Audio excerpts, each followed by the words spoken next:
In a situation where you're trying to find out if a prospect is noticing the trend that you're talking about, Yeah. I noticed that you recommend, hey, are you seeing this? Like asking them kind of the yes or no question. But I also think at one point you gave an alternate idea of just jumping right to, how are you guys dealing with this? And kind of give them the opportunity to refute that. So I'm curious, what are your thoughts on that? Yeah, and I don't know if that's on the portal, eastonuniversity.com. Shameless plug for the ESP Course 01. That's where Nico is. I don't believe I said, are you seeing this? If I did, ignore it. Jump to the second piece that you said and go right to, how are you dealing with this? Never, ever, ever ask somebody, hey, Barrett, is that something that you're seeing? Or, hey, Dean, are you seeing this? Because people lie. And they're not going to be honest about their problems, right? Let's say I'm trying to sell flooring to Dean.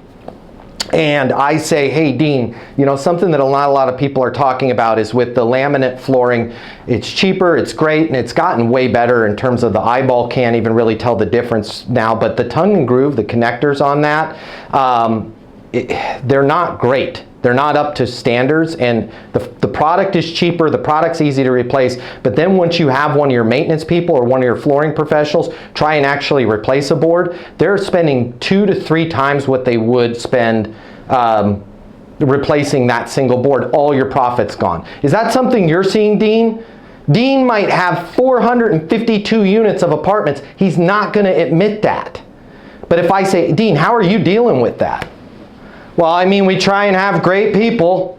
When you say you have great people, you mean your maintenance team's there? Yeah. So how are you, I'm assuming that they have other things that they need to do as well. Yeah, true. What are you paying in terms of a maintenance guy per year? Man, they're coming in now at $90,000, right? Even 10 years ago, you get a maintenance person for $55,000. Yeah, totally. That's why I had reached out to you.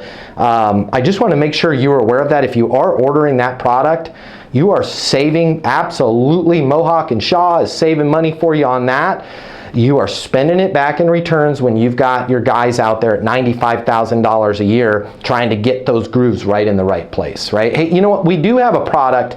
It is, full disclosure, it's 20% more, but they're going to be able to just slide those in. There's not even an overlap procedure. They just be able to slide it in, lock and go. We actually call it our lock and go product. So it makes sense for me to get a quote on that, maybe run a split test on the next 40 or 50 units that you do so that you can see how easy it is labor-wise to do the maintenance on that, right? No. Dean says, no. Cool. What have I just set myself up for? Net outcome statement. No problem, Dean. I will be here when you need a product that's going to match what you're paying for in your labor and installation. Fair enough? And now I've just, boom, C4. Right? Dynamite, whatever you want to call it. I just had B.A. Baracus from the A-Team. Hey, fool, plant some dynamite under Dean's desk.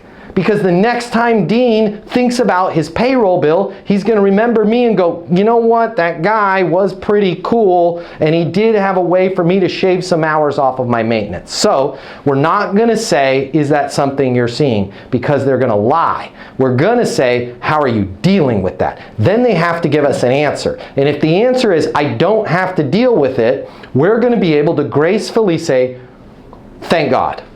Right? I'll be honest, I've talked to 47 people this month alone about it. You are the first one that's not having to deal with it. That I'm not trying to be sarcastic. That is amazing.